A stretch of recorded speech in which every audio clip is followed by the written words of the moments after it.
존경하는 국민 여러분, 부총리 겸 교육부 장관 유은혜입니다.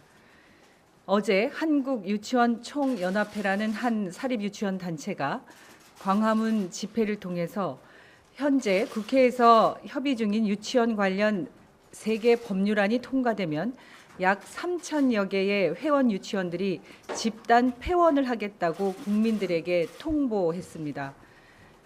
한유총의 집단 폐원 통지는 사립 유치원의 사적 이익을 보장받기 위해 전국의 유아 대상 학부모들을 협박한 것으로 정부는 한유총의 입장에 대해 깊은 유감의 뜻을 밝힙니다.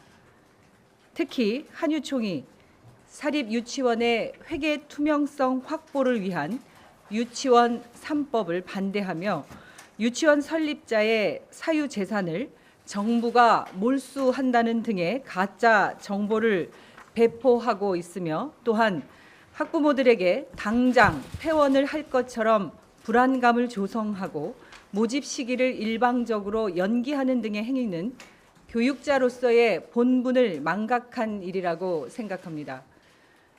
모든 사립 유치원이 한유총의 주장에 동의하지 않습니다. 국민의 유치원 개혁 요구에 부응해 대다수 사립 유치원이 스스로 처음 학교로 온라인 입학 지원 시스템에 가입하고 국가 회계 시스템인 에듀파인 도입 의사를 밝혔으며, 그런 사립 유치원에 대해서 이 자리를 빌려 감사의 말씀을 드립니다. 정부는 지금까지 사실상 학부모를 협박하는 행위에 대해 엄단 조치하겠다는 입장을 여러 차례 밝힌 바 있습니다.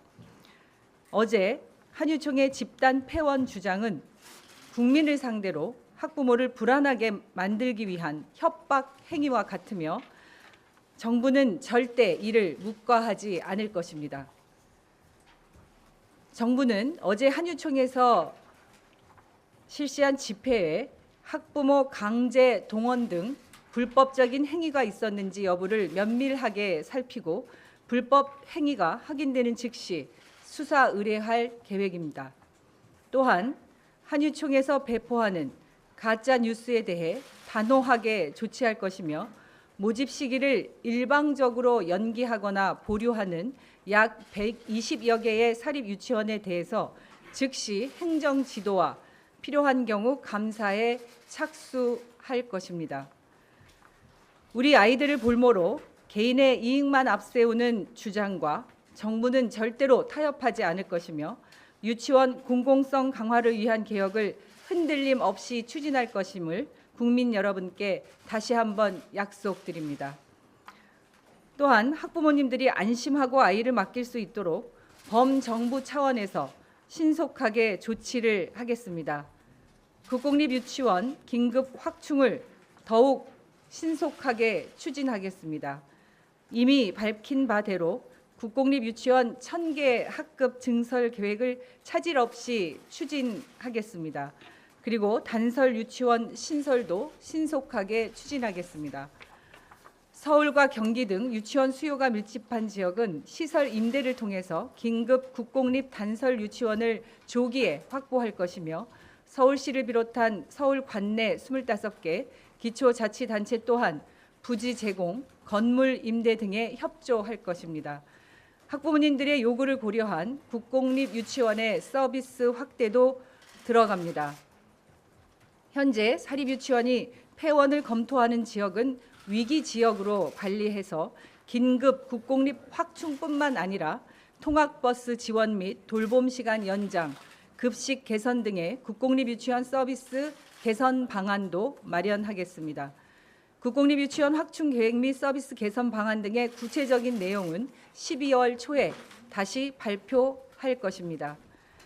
일부 사립유치원 폐원 시 학부모님들이 불편함을 겪을 수 있으므로 긴급 국공립 유치원 확충 시 공공용지 및 지자체 유휴시설을 우선 활용할 수 있도록 하는 등 범부처가 함께 대응해 나가겠습니다. 학부모님들이 불안해하는 일이 없도록 정부가 책임지고 조치할 것입니다. 존경하는 국민 여러분, 정부는 유아교육의 공공성과 투명성을 확보하기 위한 유치원 개혁을 흔들림 없이 추진하겠습니다. 학부모님이 안심할 수 있는 모든 조치를 다할 것입니다.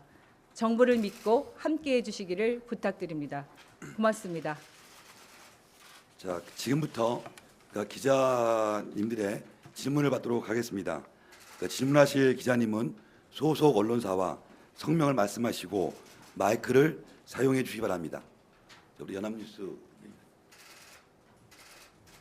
예, 저 연합뉴스 이재영입니다. 약간 좀 지엽적일 수 있는데요. 여기 보면 임대를 통한 국공립 단설 유치원을 설립하게 돼 있다고 하는데 이게 지금 규정상 가능한 건지, 지금 유치원 같은 경우는 시설 교사랑 교지를 다 운영자가 보유하고 있어야 되는 걸로 알고 있는데 요거 관련해서 제도 변경이 있는 건지 아니면 지금 제도로도 충분히 가능한 건지 좀 그게 궁금합니다. 네. 이재정 교육감님께서 그 부분은 답변하시겠습니다. 네, 이 문제는 법률상 가능합니다. 그래서 임대를 통해서 유치원을 만든다 하더라도 필요한 소방법에 필요한 스프링클러라든가 이런 시설을 하게 되면 유치원으로 사용하는데 법적으로 문제가 없다고 생각합니다. 경기도교육청은 현재 5개 시에 이런 임대 건물을 지금 현재 물색 중에 있고 용인시에는 이미 저희가 계약 단계까지 이르르고 있습니다. 차질 없이 단설 유치원을 만들어 나갈 그런 계획이고요. 겸해서 하나 말씀드린다면 저희가 보유하고 있는 유치원용 단설 유치원용 부지 25곳을 준비를 빨리 해서 내년 초에 교육부 중투위에 넘겨서 빠른 시간 내에 단설 유치원을 확보해 나가도록 노력하겠습니다. 김영태. 네, CBS 김영태 기자입니다. 장관님께 질문드리겠습니다. 지금 에듀파인 사용에 대해서 굉장히 논란이 되고 있습니다. 사립 유치원에 맞는 에듀파인을 도입해달라. 이게 한 유총의 일관된 핵심적인 주장입니다. 그런데 어제도 역시 마찬가지로 시설 사용료 주장하면서 거기에 맞는 재무회계 규칙, 물러설 수 없는 요구다 이렇게 얘기를 했고 거기에 맞춰서 한국당에서는 에듀파인 사용과 관련해서 구분 회계를 하겠다. 국가지원금, 그다음에 학부모 부담금 이걸 구분 회계를 하겠다 이런 얘기를 했었고, 그다음에 또 어쨌든 그런 핵심적인 주장이 있고 그리고 한국당에서 이에 맞춰가지고 그렇게 뒷받침 해주고 있는데. 그 사안이 과연 박용진 3법 입법 사안인지 아니면 입법 사안이 아니고 그걸 정부에서 돌파할 수 있는 건지 그 방안에 대해서 여쭤보고 싶습니다. 저희가 지난번 10월 25일 종합대책을 발표할 때도 설명을 한번 드린 것 같은데요. 지금 유치원 3법을 통해서 국가회계 시스템인 에듀파인을 의무적으로 사용하도록 법적 근거를 분명히 만드는 게 이제 법의 내용이고요. 저희 내부의 규칙을 개정해서도 에듀파인 국가회계 시스템을 사용할 수 있도록 할 수 있습니다. 그래서 그 부분은 법을 통해서 보다 분명하고 근본적인 법적 근거를 만든다는 의미가 있지만 저희 규칙 개정을 통해서도 국가회계 시스템의 사용을 해나갈 수 있다는 말씀을 드립니다.